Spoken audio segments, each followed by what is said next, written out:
Aucun pays ne s'est autant opposé au Maroc comme le Sénégal l'a fait. D'ici, le président de la Fédération sénégalaise de football, Abdoulaye Fall, hier samedi devant des compatriotes, devant des Sénégalais ici en direct sur Sénéweb, le président de la Fédération sénégalaise de football a fait de très gros déballages. Je vous dis, il a raconté beaucoup d'histoires, beaucoup de choses que nous ne savions pas.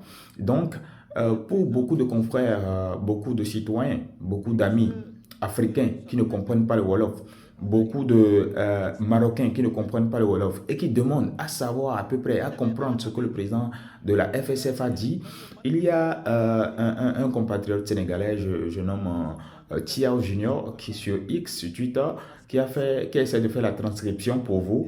En tout cas pour nous, moi-même je ne comprends pas parfaitement le Wolof, même si je suis sur le territoire sénégalais.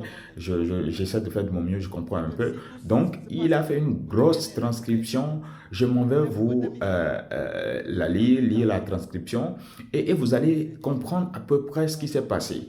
Il y a eu de gros déballages, de grosses nouvelles, et il faut noter que la CAF a fait énormément de bêtises. Et n'eût été le président de la fédération marocaine de football, les choses seraient catastrophiques, on aurait vu pire.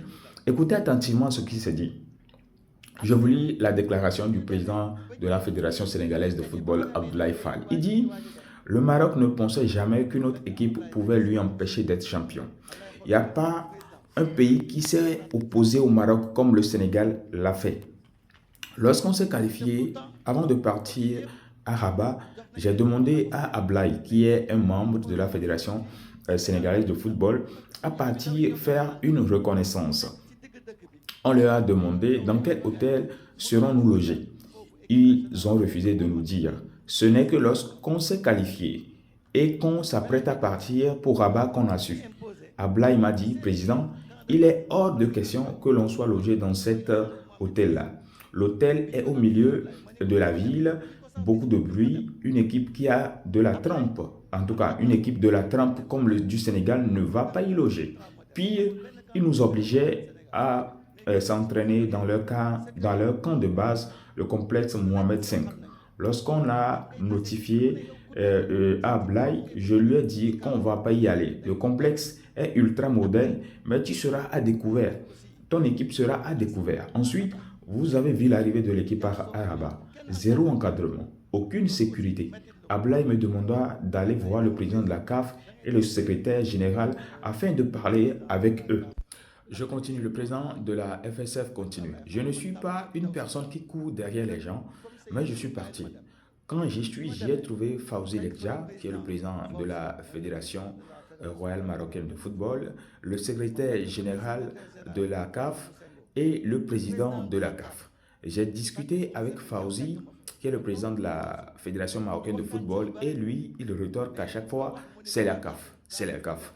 Et lorsque je suis parti parler avec le secrétaire général de la CAF, lui, il disait: le Maroc a fait ci, le Maroc a fait cela. Donc vous comprenez que quand le président de la Fédération sénégalaise de football tentait de trouver une meilleure condition pour l'équipe nationale, le président de la Fédération royale marocaine de football disait que non, c'est la CAF qui est responsable. Et quand il partait voir le secrétaire général de la CAF, le secrétaire général de la CAF également disait: ce n'est pas de notre faute, c'est la faute au Maroc. Vous comprenez comment est-ce que c'est compliqué, ce qui s'était passé. Et donc, euh, j'ai su qu'il me menait en bateau, disait toujours le président de la FSF. Je suis alors reparti et j'ai dit à Ablaye qu'on va publier un communiqué. Fauzi m'a appelé à 1h30 du matin et me demanda: président, qu'est-ce qui se passe? Je lui réponds: président, ceci est une mesure conservatoire. Demain, on fera un point de presse. On ne va jamais jouer dans ces conditions. Fauzi me dit: président, laisse la CAF de côté. Demain, viens me voir et je ferai ce que tu veux. Il me convoque dans son cabinet au ministère des Finances. Fadiga peut en témoigner.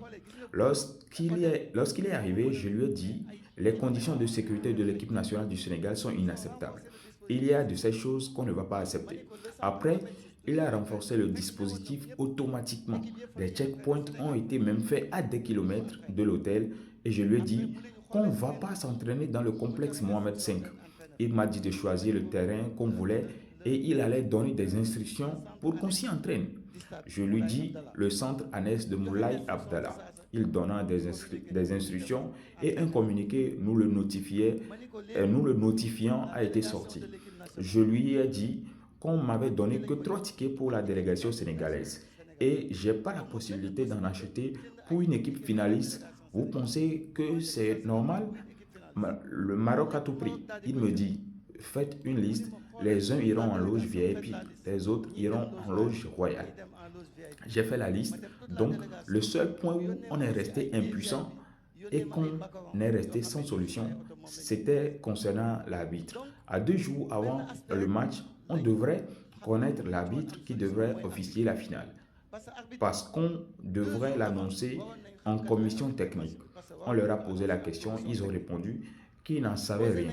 Le règlement, en tout cas, donne un délai minimum pour réquisitionner l'arbitre s'il ne vous convient pas.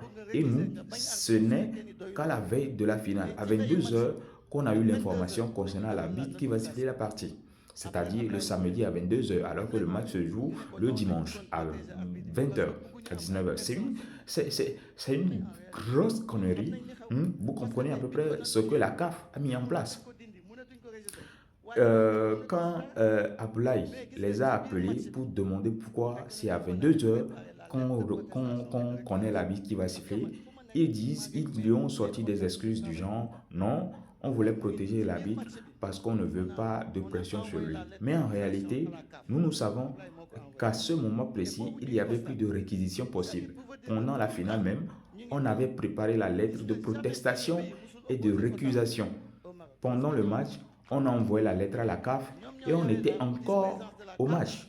On a veillé. Jamais un pays ne s'était autant opposé au Maroc parce que c'est eux qui ont la vice-présidence de la CAF. C'est eux qui ont les moyens et certains pays n'osent pas aller contre leur volonté et que personne n'ose prendre position contre eux.